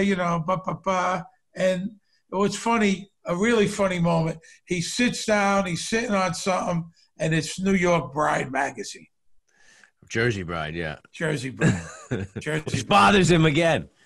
Really, really funny. Yeah. Really, and really funny. She holds that gun very professionally and steady. She grips it perfectly. She knows what she's doing with that gun. She's not just like, never held a gun before. She's like... And as soon as he punches her, she knows, she turns around, she knows exactly what she's going to do. As soon as he punches her in the face, she's going to get the gun. She gets the gun. No one saw this coming. This is the biggest twist in the movie. One of the biggest. I mean, you did not see this coming. She shoots him twice. And even at the beginning, I'm in no mood, and he leans back on his chair. She makes sure he's dead. She didn't want to just wound him. She wanted to make sure he's dead. He's not going to hit her again, ever. It is an incredible scene. Yeah. Tony and Camilla are in the kitchen. The phone rings. It's Janice. I need you. He's saying, what's happening? She says, I can't talk. She's her father's daughter, for sure. Yeah. She grew up in the mob world, and she knows better than to say it on the phone in case someone's listening in. Carmela says maybe your girlfriend slit her other wrist. She's suspicious. Great line. Of course, she thinks it's the girlfriend again. He walks in. Janice is next to Richie. He arrives with the gun. He cocks the gun. And he's smiling. Tony got a smile if you look closely. When he sees Richie on the floor, he cocks his gun outside. He walks in. Janice is kneeling next to Richie smoking a cigarette. And Tony is kind of hiding the smile. He didn't have to get his hands dirty. Well, he does get his hands dirty, but it's not on him. It's not on him, but you know what I mean? He for sure, you got to go back and look at that. Right. And now he knows exactly what to do. Where's the gun? He gets the handkerchief, take a shower, give me your clothes, give me your shoes. He calls Christopher and Sylvia and Furio. They know exactly what to do here. They've been there before. They know how to make this go away. I mean, it's really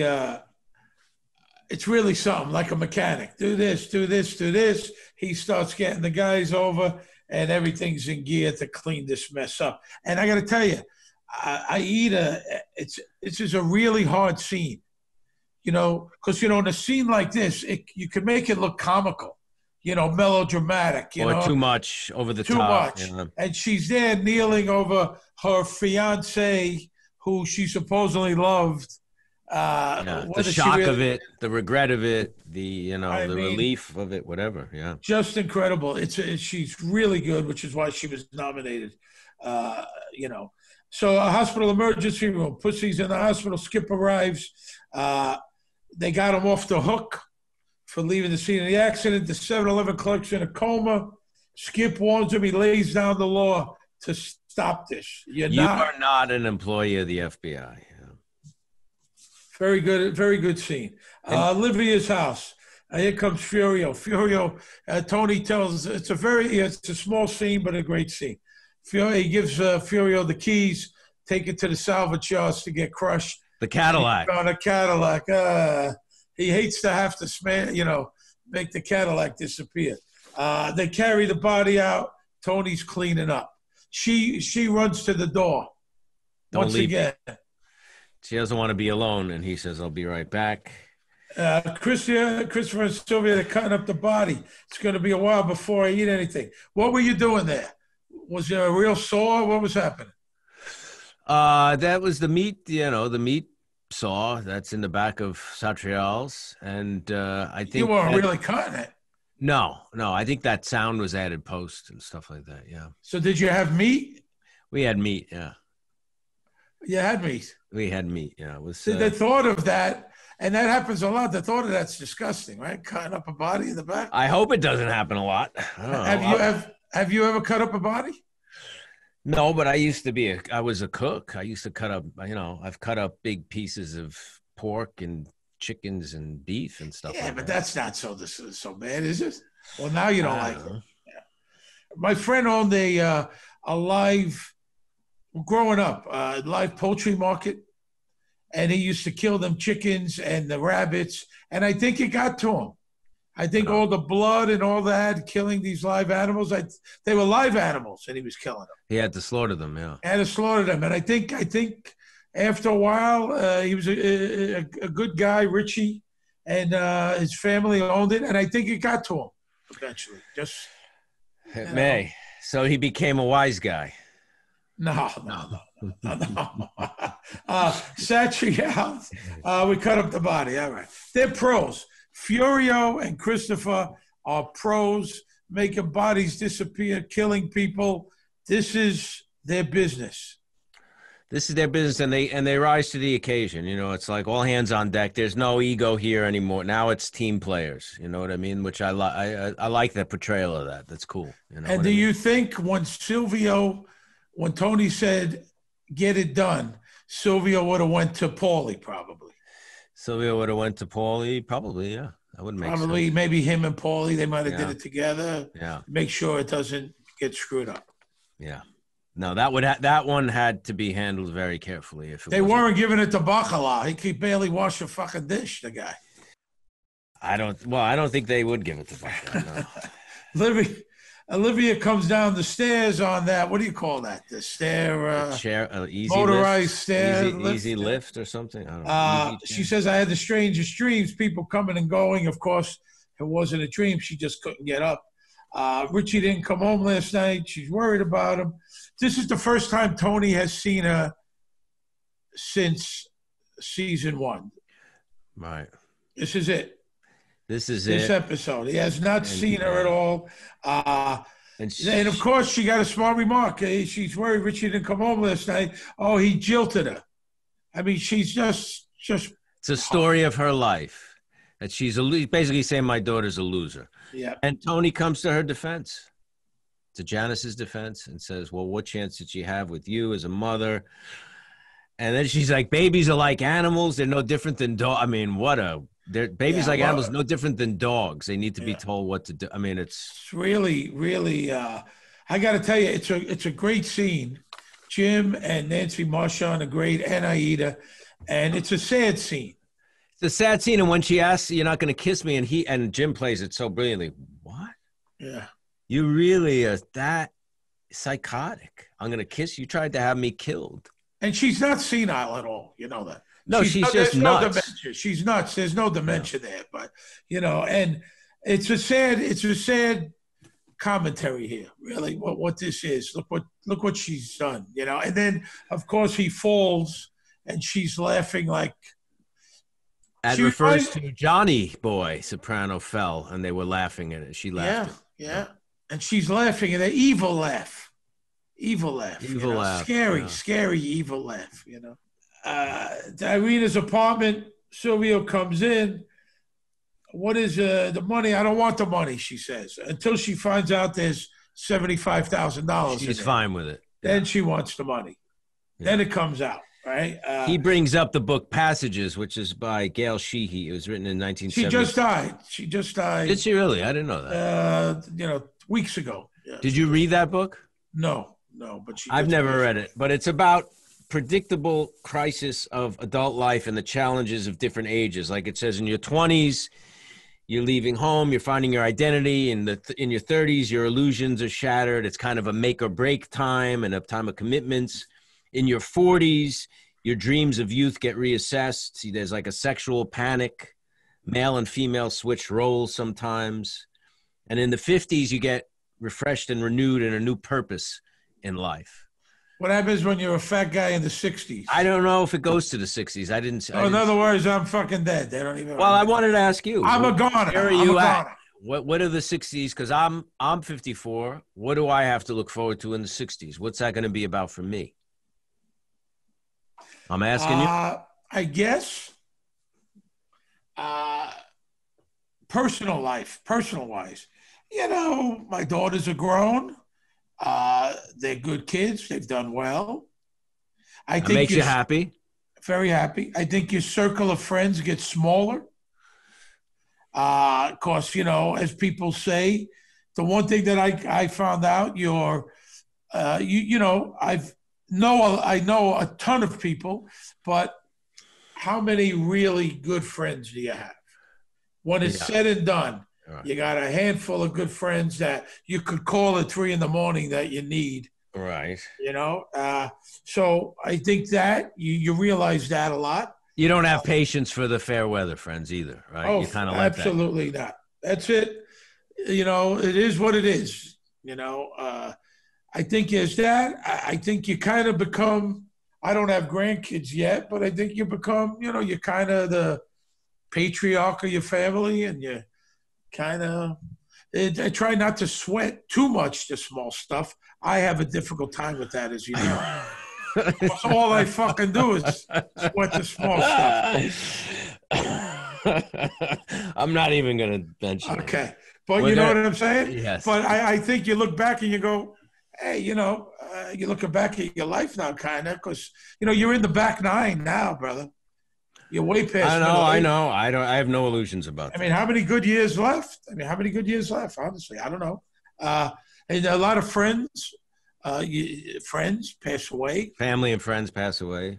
Tragically. You see a lot of that. That's a sad, very sad part of it. I don't think it's a bad thing. No, you got to stay in the moment, live for, be happy with what you got today, and don't get too ahead of yourself and fear the future, and don't regret the past. Because none of that shit does you any good. And then you realize stuff that you cared about 10 years ago, 20 years ago mean absolutely nothing. Stuff that you're worried about a lot. And then now you're like, why was I so hung up on that and worried about it? Doesn't mean anything, and whatever, it's like, now what, Right. Like the T-shirt thing, like the Soprano T-shirts, 10 years from now, you're going to wonder, why was I so angry at Michael? Why, what does that mean? When I'm fucking dead and buried and my coffin and my tombstone says it was all bullshit, you're going to stand over it and you're going to go, Steve, wasn't that silly with the T-shirt? I'll be wearing it at your grave when I put a flower. I'll wear that T-shirt. I'll wear the one with your name first with the big letters. I like that. All right, as a tribute. But I think you see a lot of that. It's like, what the hell was I? And then other people, you see other people, they died, and you're going, like, what the fuck? Really? I have a friend of mine, made a lot of money in Vegas. He was a maitre d', and he was really cheap. And he just died not that long ago. And I remember going to his house for a barbecue, and he had like generic hot dogs, Lucky brand, that were like probably $1 a pack. And this guy at the time was making $200,000 a year. And Meisterbrow beer. Which is what, cheap? The cheapest at the time. It was the cheapest of the cheapest. I'm going back 20 years ago, 25 years ago. And he just died, and I went, does it fucking matter now? You saved on that. You served us Lady Luck brand fucking hot dogs. You should have had Hebrew National and That's Heineken. Right. And he would have been a much happier guy. But am I right? What does 100%. It mean now? So you died, now what? You fucking died. You're 70 years old, 69, and now what? All right. So there you go. The bus station, great scene. Janice, I'll never forget this. Tony, I owe you. Janice is now back to Parvati almost with her outfit. She's got the sandals. She's hippie again. She's not the mob wife anymore. You know, you see her. It's very different than what we were seeing. And I didn't notice that. She's her hair's not done anymore. I mean, part of it's because she had a crazy night, but you see she's going back to who she was when she first got there. Now this is the next morning. Yeah. This is the next morning. Nobody slept. Yeah. She's gone, the mother had Livia had a narcissistic personality. She was a person who was incapable of experiencing joy. And they talk about that, and she wants to know, she's crying, and he says, overall, I thought it was a pretty good visit. Which is a great line. Now, if I'm not mistaken, we'll ask Aida when she comes on soon. I believe she was done. This was it for her. For the whole show for her. That was her. She was in. She was gone. I don't believe she was coming back for season 3. I don't think that was a plan. Good. She's just too good not to have back. And then they had her back. I believe she was signed on. I believe. And she was just so good. Just such a wonderful actress and such a nice person. And, people think she acts like Janice. I mean, she No. But this scene in particular, maybe some of the best acting in the series by anybody, with Aida Turturro right there. When she says, I loved him so much. It's so believable. It comes from such a deep place. In the light of what happened, she's so good there. I mean, it's really tremendous acting. It's beautiful. And then when she said, where would you do it? I buried him by a hill and there's trees. And she looks like she's happy for a minute. Oh, that's so beautiful. And he's like, what do you think we did? And then she loses it. I loved him so much. It's like, what? Fantastic. She should have got an Emmy for that scene alone. So good. You got to get on the bus. She cries. Tony watches the bus leave. He gets home. He had an exhausting night, obviously. Carmela's reading a book in the living room. She's still on the geisha book. Is she? Or is she reading travel guides? No, she had the travel guides on the table. But the book, she's a slow reader, Carmela. She's a slow reader, I guess. Yes. She's got to make souffles and lasagnas. She ain't got time for reading. She don't have time for that. He tells her Janice decided to go back to Seattle. Where's Richie? He's gone. Carmela's shocked, first of all. When Janice went to Seattle, it's the last thing she expected. They bought the house, I guess. They were tiling the pool. They must have put a down payment or whatever. The last thing she expects to hear, she's gone back to Seattle, and Richie's gone where? He's gone. And then it all hits her. And part of it's like she realizes that her husband, she judges him harshly and rightfully so, but she also realizes he has to make very difficult decisions and do very hard things for everybody's benefit. He didn't tell her that Janice killed him. No. So Carmela in her mind might think that Tony killed him.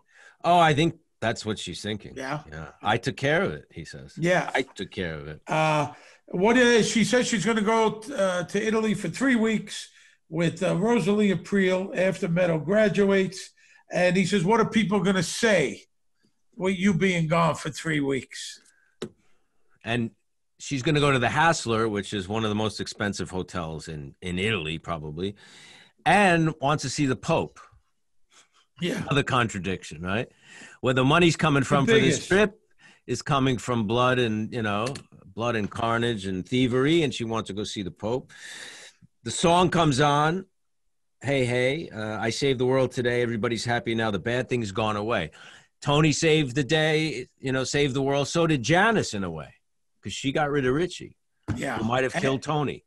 Carmela gives the, Tony, if I don't go, he gives he said, you're going to have to do this for Meadow, and you're going to have to drive Anthony here like summer HUD.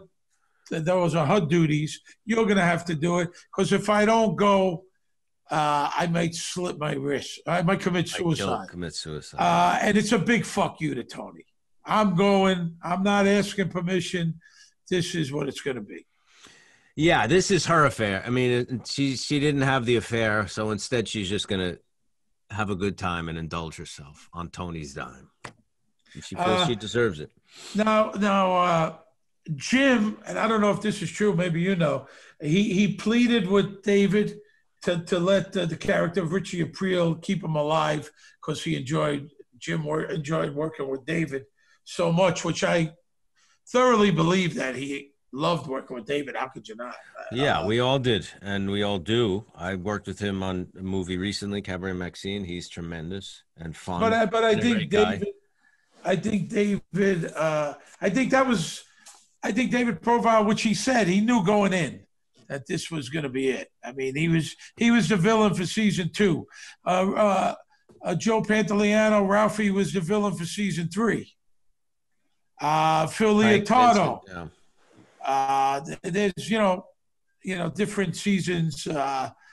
Different things were happening. But David Proval, a wonderful guest. Thank you so much for talking to us. Great actor, great actor, great episode. And remember, don't sweat the small stuff like me. Yes, I'm going to remember that. I'm glad you told me that. You're a good example of not sweating the small stuff. I'm sensing a little sarcasm, a little bit. No. I'm sensing it from you. You brought it up. The moral of the story is spend some money on hot dogs and beer. Don't cheap out on the hot dogs and beer. That's it. That's an life. Analogy. That's life. Yeah. Don't cheap out on the barbecue. Buy the right hot dogs. Buy the right beer. That's it. If you use that for a metaphor for your life, everything will be okay. There you go. All right. All right. Now it's time for the Talking Sopranos Ask Me Anything segment. The winner of our AMA Best Question is Steve from Camano Island, Washington. We're sending Steve a pair of Bose headphones. Steve asks, in terms of television history, lead performers in television history in a TV show, how would you rank James Gandolfini's performance of Tony Soprano? I would say, and I've said this before, as a lead actor, just below Jackie Gleason. To me, The Honeymooners is the greatest show on TV. Jackie Gleason's number 1. That's just, and Jim is that. So I'm saying that's the top that you can't even go near, and then everybody else is behind him. Yeah, but and I'm a Jackie Gleason fan also, but he did comedy. Well, that's the difference. That's the big dramatic. It's Jim's number 1. Yeah, I have not seen another dramatic actor. No, nobody. He's number 1 in terms of drama. The only comedy I ever saw Jim do was the movie that we did, Nicky Deuce, that you wrote, yes. And I'd laugh my ass off. I laughed when he did it, and that's where I saw him do comedy. But and listen, there's wonderful dramatic actors. I mean, we could go on and talk about it from, but I got to tell you, certainly in modern day, it was Jim Gandolfini. So many colors, so many moods, so many colors, so many, heavy pressure. Like you said before, basically making a movie every week. Incredible amount of pressure, and he's just tremendous. I think right after Jim, I'd say Peter Falk as Columbo, in terms of just making an indelible impression on television. I mean, I've been watching them a lot lately. Yeah, Columbo's, and he's a very interesting actor because he's just so present and himself and real and human and stuff. But in terms of dramas, Jim runs away with it without a doubt. What Cassavetes did right years ago, Johnny. What was his Johnny Staccato? He played a detective who was a jazz pianist in Greenwich Village or something. Yeah. I mean, there's been so many wonderful actors. Just that The Sopranos itself, the material was different than anything else also. Yeah, the show is exceptional in its execution, writing and directing, and the cast. It's such a deep bench. The Sopranos, you know what I mean? Like anybody could come up and hit a home run on the Sopranos. That's the type of team it was. You know what I mean? You know, I think Columbo, believe it or not, there was someone else played Columbo. Oh, really? Before him? So. Yeah, wow. I believe so. Oh, I want to find out who that was. I believe so. And I told you, as we've talked about, I had the pleasure of being in the last Columbo. You were in the last one, but you know who did a lot of them as like another detective, almost like a partner with him, was Bruce Kirby, who was in Marco Polo episode, played Dr. Fogoli. Now, there's a whole, in an episode on Talking Sopranos, I'm going to go into this. There's this big theory now that AS has come up with that Dr. Fogoli is Paulie Walnut's father. You know something? It's circulating on the internet. People kind of sent, not just AS, some other people sent it to me, that Russ Fogoli, the Dr. Fogoli and Marco Polo, is Paulie Walnut's father. I'm going to go with my feelings that we talked about. I'm not going to sweat the small stuff. This is not going to aggravate me. Whatever they think, that's my new attitude. Wow. Whatever AS thinks, whatever you think, whatever makes you happy, go ahead. You want to talk stupid, whatever, go ahead. I don't care. Well, I mean, if you consider that talking stupid. I don't think there's method behind that or something. I don't think so, but if it makes AS happy and you, then so be it. Who am I to burst anybody's bubble? Amari Stoudemire. He's or whatever. If it's Amari, who am I? I'm just a schmo actor. Whatever makes you happy. I don't know. I wouldn't say that. Well, so who is that? Steve from Camano Island, Washington. Sounds like a beautiful place wherever you are, Steve. Congratulations, you won a headphone. That's a penitentiary in Washington State. Is it really? I don't know. I'm just fucking with you. All right, man. I'll see you next week. Credits.